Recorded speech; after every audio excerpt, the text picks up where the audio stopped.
इस हालत में दिन गुजर रहे थे और मुल्क शाम में कुफ्र सर उठा रहा था, फल फूल रहा था। ज्यादा जोर लबनान के इलाकाजात में था। वहां नए सिरे से बुतों की पूजा शुरू हो गई थी। अल्लाह की तरफ से हिदायत आ जाने के बाद वो फिर से खबासतों पर उतर आए थे। इन हालात में बालाबक शहर में बनी इसराइल का एक ऐसा गिरोह जाहिर हुआ जिन्होंने एक बुत ईजाद किया। इसका नाम बाल रखा। इसी के नाम पर शहर का नाम बालाबक है। अल्लाह ताला ने उनकी तरफ मुअज़्ज़ज़ पैगंबर इलियास अलैहिस्सलाम को मबऊस फरमाया। आपका सिलसिला नसब यूं है: इलियास बिन यासीन बिन फिनहास बिन ईजार बिन हारून अलैहिस्सलाम। अल्लाह ताला सूरतुस साफात आयात 123 ता 132 में इनका तज़किरा यूं फरमाते हैं, और बेशक इलियास भी पैगंबरों में से थे, जबकि उन्होंने अपनी कौम से फरमाया कि तुम अल्लाह से नहीं डरते। क्या तुम बाल नामी बुत को पुकारते हो और सबसे बेहतर खालिक को छोड़ देते हो, अल्लाह जो तुम्हारा और तुम्हारे अगले तमाम बाप दादों का रब है। लेकिन कौम ने उन्हें झुटलाया, बस वो जरूर अजाब में हाजिर किए जाएंगे, सिवाय अल्लाह के मुखलिस बंदों के। हमने इलियास का जिक्र खैर पिछलों में भी बाकी रखा कि इलियास पर सलाम हो। हम नेकी करने वालों को इसी तरह बदला देते हैं। बेशक वो हमारे ईमानदार बंदों में से था। कुरान मजीद में इनका नाम इलियास बताया है।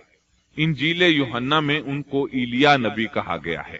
बाज आसार में है कि इलियास और इदरीस एक ही नबी के दो नाम हैं, लेकिन ये बात दुरुस्त नहीं, क्योंकि अव्वल तो ये आसार सनद के एतबार से कवी नहीं, दूसरा ये कि कुरान मजीद ने सूरतुस साफात और सूरतुल अनआम में इलियास अलैहिस्सलाम के जो हालात और औसाफ बयान किए हैं, उनमें किसी एक जगह भी ये इशारा नहीं मिलता कि इलियास अलैहिस्सलाम को इदरीस भी कहा जाता है, और न ही सूरतुल अंबिया में, जहां इदरीस अलैहिस्सलाम का तज़किरा है, कोई ऐसा इशारा मिलता है कि उनको इलियास भी कहा जाता है।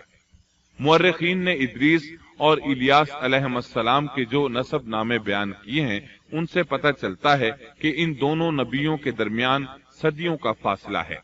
लिहाजा अगर ये एक ही नबी के दो नाम होते तो कुरान मजीद जरूर इसकी तरफ इशारा करता और मुअर्रिखीन भी इसकी कोई वजह बयान करते।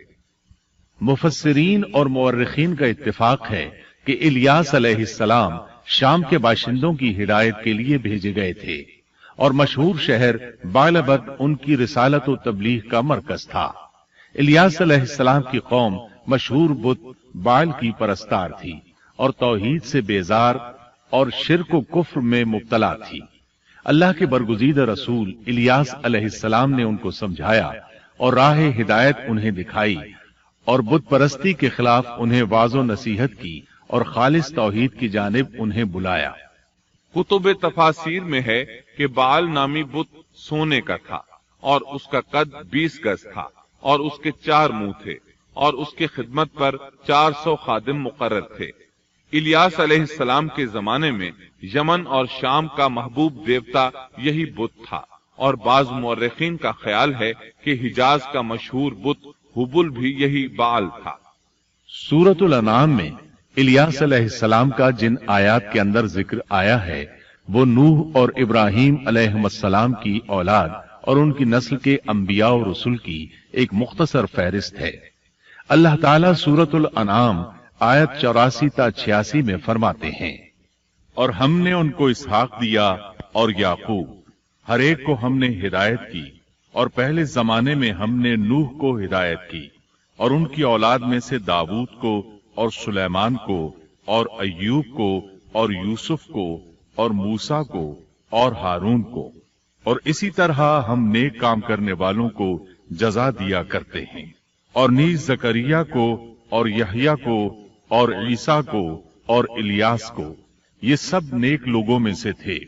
और नीज इस्माइल को और यसा को और यूनुस को और लूत को और उनमें से हर एक को तमाम जहान वालों पर हमने फजीलत दी।